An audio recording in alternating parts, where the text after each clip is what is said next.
chav, riffraff, benefit scrounger, vermin, asbo magnet, yob, bogan, gopnik.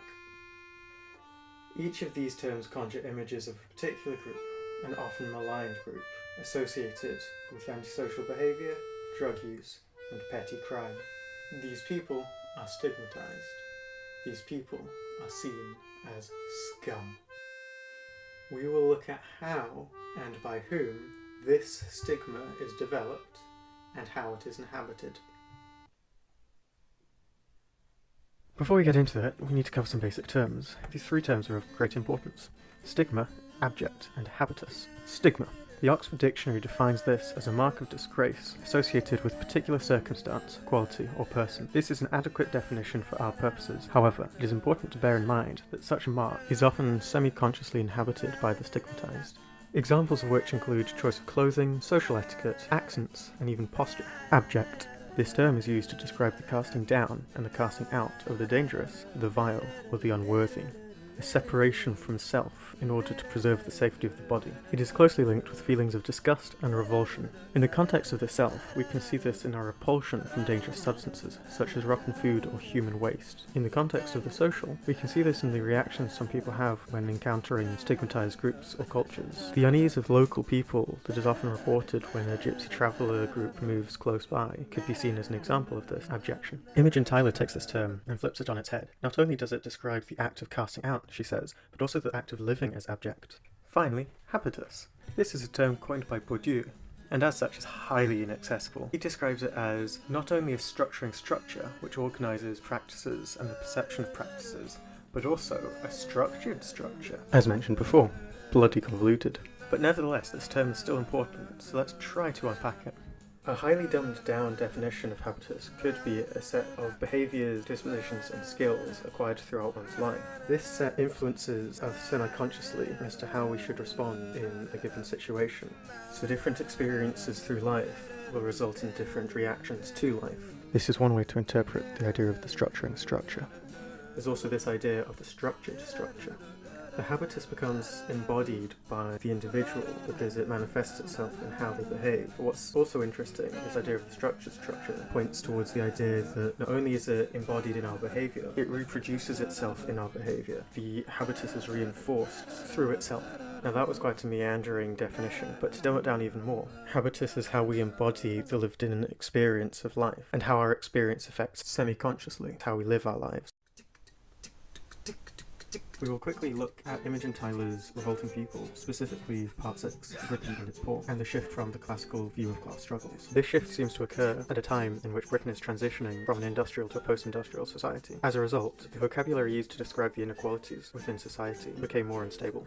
This coincides with the rise of neoliberalism within both the left and the right, meaning that the politics of the time were very much a politics of individual work and self-worth, rather than the previous politics within the left, politics of welfare and socialism. This all comes to a head when Tony Blair is elected in 1997. His first speech is held at the Aylesbury estate, in which he pledges to the residents they will not be forgotten, ushering in a new age, talking about the decline of the old industries and a rise of industries based on knowledge, and then finally ending by saying that the workless class must be brought back into society.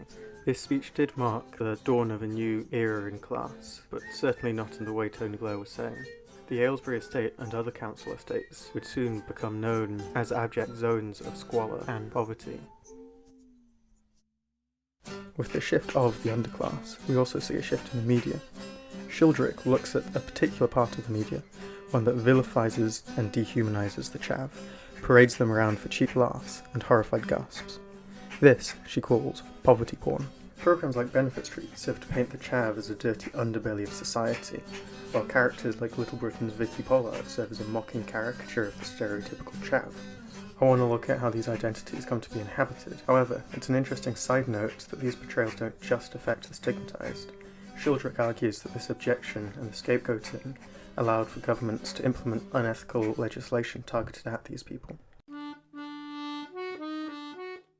We've got the dusty academic stuff out of the way now, so I can talk about what I want to talk about. What is it like to inhabit the chav? What is it like to be part of this underclass? The general consensus within the academics I've covered seems to be that these poor people, in both senses of the word, are made ashamed of being part of this underclass. Quotes like this serve as an emotive way to get this idea across.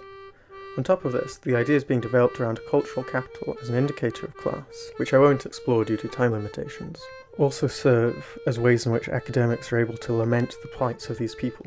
Oh, how awful! If they listened to Wagner, they'd be better off. Now indeed, that was a rather hyperbolic way to frame the argument, but the point I'm making is that certain academics are all too close to indulging in their own form of poverty porn, one born out of pitying those poor wretches, a perversion that comes from placing arbitrary values of things they enjoy and devaluing things that the underclass enjoy. It is important to recognise the genuine struggles that the underclass face. But also, many of the luxuries the middle class seem to be unable to live without are often not even desirable from personal experience. As a child, I grew up without much. This was never an issue. It did help that we were in a deprived area, Hounslow, because I never knew anything else. And then when we moved to Bury, I was quite proud to be the kid who lived on the scretty street next to the factory, pride that has not diminished over time. Now I want to open up this section with a bit of stupid wordplay, stigmata. This refers to holes in the hand, often seen as a symbol of holiness, as it can represent the nail that Jesus Christ was pinned to the cross with. My stupid wordplay derives from the fact that stigmata and stigma share the same etymology, that being mark or brand, but whereas stigma is always a negative, stigmata has become a holy symbol. It is this appropriation that I will look at, not holy, but I will look at how the stigma of the chav is often appropriated by the underclass as a symbol of class pride. We will not only look at the English chav, but the extremely comparable Russian equivalent. My first example is one from a few decades ago. This may not seem relevant considering the term chav predated this particular example, but it serves to show that in England, pride in being part of the underclass has existed for longer than chavery. This example being the Anfield Rap.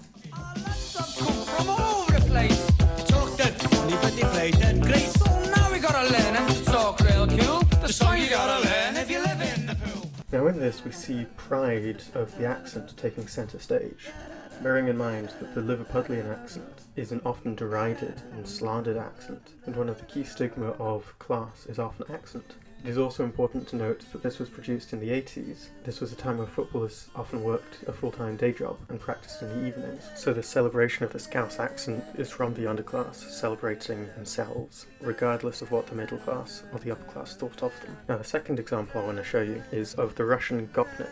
This may seem a bit of a stretch because there will be a culture shift. However, as you will see, the gopnik and the chav share many of the same stigma.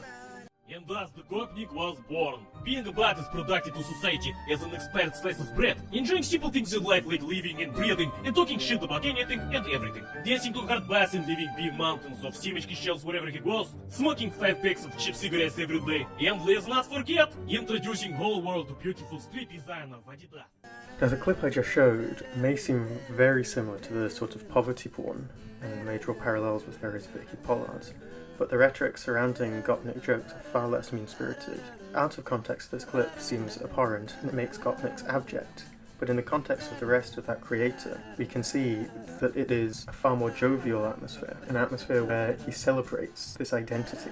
Many people they ask me, Boris, show me the way of the Slav, teach me to squat like you do, and of course, I'm happy to help. But consider this, my friends, the Slav squat is not just about squatting down, no, it is about technique, about showing your Slav levels, and most of all, being comfortable wherever you are, if it is on boat, at home playing CSGO, or just hanging out with your gopnik friends, it is always good time.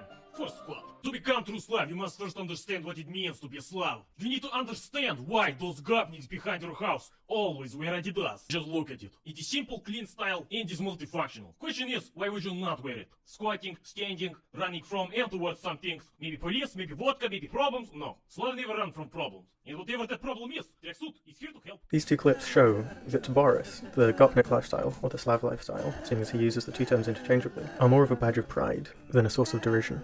When the rhetoric around Vicky Pollard is, oh yeah, I know someone like that, Boris's rhetoric around the gopnik is, oh yeah, I'm like that. It serves to humanise and even glorify Bringing it back to blighting, I know from personal experience this is applicable.